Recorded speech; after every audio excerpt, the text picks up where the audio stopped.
me, it wasn't for the jacket, it was for myself. It was for the experience and making myself grow and making it to the end.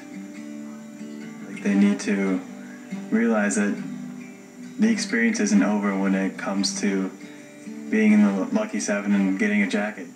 Make them realize that having a jacket and being in here is a privilege, not necessarily a right. And masakit makita na yung jacket na ang laking bagay para sa amin is pwede palang makuha. Pero at least, alam namin ngayon na hindi lang siya privilege parang responsibility siya. Makalipas ang ilang oras, tila bumalik na ang sigla ng housemates. Hoy! Tama na mo! Tara na, kain na tayo. Tanner, let's eat. Bakit kita na let's eat? Sakit tayo na! May green jacket siya, ikaw meron?